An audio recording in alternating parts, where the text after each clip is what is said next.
ನಮಸ್ಕಾರ ವೀಕ್ಷಕರೇ, ನಾನು ಅನಿಲ್ ಬಳಂಜ ಫಾರ್ಮ್ಸ್ಗೆ ಸ್ವಾಗತ. ಇವತ್ತು ನಾವು ನೋಡಲಿಕ್ಕೆ ಹೋಗುವಂಥದ್ದು ಸಪೋಟೇಸಿ ಫ್ಯಾಮಿಲಿಯ ಒಂದು ಹಣ್ಣು, ಪೌಟೇರಿಯನ್ ಕುಟುಂಬದ್ದು, ಲ್ಯಾಟೆಕ್ಸ್ ಬರುವಂಥ ಹಾಲು ಬರುವಂಥ ಒಂದು ತಳಿಯ ಬಗ್ಗೆ ನಾವು ನೋಡ್ಕೊಳ್ಳುವಂಥದ್ದು. ಸಾಮಾನ್ಯವಾಗಿ ನಾವು ನೋಡ್ಕೊಂಡಿದ್ದೇವೆ ಎಗ್ ಫ್ರೂಟ್ ಅಂತ ಹೇಳುವಂಥದ್ದು ಕೂಡ ಒಂದು ಸಪೋಟೇಸಿ ಹಣ್ಣು, ಮೊಟ್ಟೆ ಹಣ್ಣು ಅಂತ ಹೇಳಿ ಕರಿತೀವಿ. ಅದು ಸ್ವಲ್ಪ ಹಣ್ಣುಗಳು ಒಣ ಹಣ್ಣು ಆಗಿರ್ತದೆ. ಹಾಗೆ ತಿನ್ನುವಂಥದ್ದು ಸ್ವಲ್ಪ ಬಹಳ ಕಷ್ಟ ಆಗುವಂಥದ್ದು, ಒಂದು ಗಂಟಲಲ್ಲಿ ಸಿಕ್ಕಾಕೊಂಡಾಗಿ ಬರುವಂಥದ್ದು. ಒಂದು ಸ್ವಲ್ಪ ಮಿಲ್ಕ್ ಶೇಕು ಮತ್ತು ಐಸ್ ಕ್ರೀಮ್ ಅಥವಾ ಯಾವುದೇ ರೀತಿಯ ಉಪ ಉತ್ಪನ್ನಗಳನ್ನು ಮಾಡಲಿಕ್ಕೆ ಉಪಯೋಗ ಆಗ್ತದೆ. ದೋಸೆಗಳಿರ್ಬೋದು, ಹಲ್ವಾಗಳಿರ್ಬೋದು, ಇಂಥವುಗಳನ್ನು ಎಲ್ಲವನ್ನು ಕೂಡ ಮಾಡ್ಕೊಳ್ಬಹುದು. ಆದರೆ ನಾನು ಇವತ್ತು ತೋರಿಸ್ಲಿಕ್ಕೆ ಹೋಗುವಂಥದ್ದು ಅದೇ ಥರದ್ದು, ಬಟ್ ಕನ್ಫ್ಯೂಸ್ ಮಾಡ್ಕೊಳ್ಬೇಡಿ. ನೋಡಲಿಕ್ಕೆಲ್ಲ ಇದು ರೋಸ್ ಎಗ್ ಫ್ರೂಟ್ ಥರಾನೇ ಕಾಣಿಸುತ್ತೆ, ಬಟ್ ಇದು ರೋಸ್ ಸಪೋಟೆ. ಇದರಲ್ಲಿ ಇರುವ ವ್ಯತ್ಯಾಸ ಏನಂದರೆ ಈ ಲೈನ್ಸ್ಗಳು ಬರ್ತವೆ.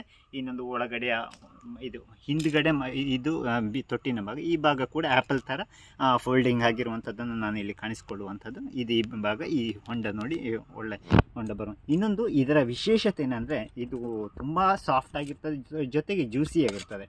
ನಾನು ಆಗಲೇ ಹೇಳಿದಾಗೆ ಹಣ್ಣುಗಳು, ಎಗ್ ಫ್ರೂಟ್ ಹಣ್ಣುಗಳು ಹಿಟ್ ಆಗಿರುವಂಥದ್ದು, ಒಣ ಆಗಿರುವಂಥದ್ದು. ನಾನು ಇಲ್ಲಿ ನೋಡ್ತೇನೆ ನೋಡಿ, ತುಂಬ ಸಾಫ್ಟ್ ಆಗಿರ್ತದೆ, ಬಹಳಷ್ಟು ಜ್ಯೂಸಿಯಾಗಿರ್ತದೆ ಕೂಡ, ರಸವತ್ತಾಗಿರುವಂಥದ್ದು. ಇದು ನಮ್ಮ ಇಲ್ಲಿಯ ಸೌತ್ ಅಮೇರಿಕಾ ಮತ್ತು ಬ್ರೆಜಿಲ್ನ ಒಂದು ಹಣ್ಣು. ಎಗ್ ಫ್ರೂಟು ನೋಡಿ, ಎಗ್ ಫ್ರೂಟು ಹೀಗೆ ಈ ರೀತಿ ನಿಮಗೆ ಚಮಚದಲ್ಲಿ ಕೆರ್ಕೊಳ್ಳಿಕ್ಕೆ ಬರೋದಿಲ್ಲ. ಇದು ತುಂಬ ಸಾಫ್ಟ್ ಆಗಿರ್ತದೆ ನೋಡಿ, ಇಲ್ಲಿ ಕಾಣ್ಕೊಳ್ಬೋದು ನಿಮಗೆ. ತುಂಬ ಸಾಫ್ಟ್ ಹಣ್ಣು ಇದು ನೋಡಿ, ತುಂಬ ಸ್ವೀಟ್ ಆಗಿರ್ತದೆ, ಜೊತೆಗೆ ಬಹಳಷ್ಟು ಸಿಹಿಯಾಗಿರ್ತದೆ, ಜೊತೆಗೆ ತುಂಬ ಸಾಫ್ಟ್ ಆಗಿರ್ತದೆ. ಸಿಪ್ಪೆ ಸಹಿತ ನೋಡಿ, ಹೀಗೆ ಹಾಗೆ ಅದನ್ನು ಚಮಚದಲ್ಲಿ ಇದು ಮಾಡಿ ಕೆರೆದು ತಿನ್ಬೋದು. ಸಿಪ್ಪೆ ತೆಗಿಬೇಕಾದ ಅವಶ್ಯಕತೆ ಇಲ್ಲ,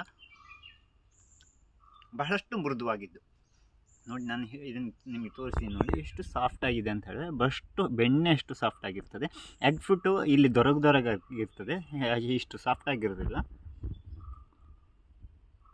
ಎಗ್ ಫ್ರೂಟಿನ ಬೀಜಕ್ಕಿಂತ ಇವುಗಳ ಬೀಜಗಳು ನೋಡಿ ಚಿಕ್ಕದಾಗಿರ್ತದೆ, ಇಲ್ಲಿ ಕಾಣಿಸ್ಕೊಳ್ಬೋದು. ಬಹಳ ಸಣ್ಣದಾದಂತಹ ಬೀಜವನ್ನು ನೀವು ಕಾಣಿಸ್ಕೊಳ್ಬೋದು. ಸಾಫ್ಟ್ ಹಣ್ಣು ಇದು.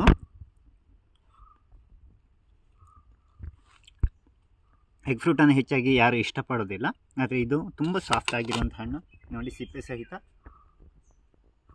ನೀವು ಹಾಗೆ ತಿಂದುಬಿಡ್ಬೋದು ನೋಡಿ. ಬೇಕಾದರೆ ತುಂಬ ಸಾಫ್ಟ್ ಆಗಿರುವಂಥ ಹಣ್ಣು, ವಿಶೇಷವಾದಂಥ ರುಚಿಕರವಾದಂಥ. ಇದರಲ್ಲಿ ಕೂಡ ಮಿಲ್ಕ್ ಶೇಕ್ ಮಾಡ್ಕೊಳ್ಬೋದು ನಾವು, ಜೊತೆಗೆ ಐಸ್ ಕ್ರೀಮ್ ಮಾಡ್ಕೊಳ್ಬೋದು, ಅಥವಾ ಇದನ್ನು ಪೌಡ್ರನ್ನು ಒಣ ಮಾಡಿ ಇಟ್ಕೊಂಡ್ರೆ ಅದನ್ನು ಕೂಡ ಯೂಸ್ ಮಾಡ್ಕೊಳ್ಬೋದು. ಒಂದು ವಿಶೇಷವಾದ ಹಣ್ಣಿನ ನೋಡಿದ್ದೀವಿ ನಾವು. ಮುಂದೆ ಮತ್ತೆ ಹೊಸ ಹಣ್ಣಿನೊಂದಿಗೆ ಭೇಟಿಯಾಗೋಣ. ನಮಸ್ಕಾರ.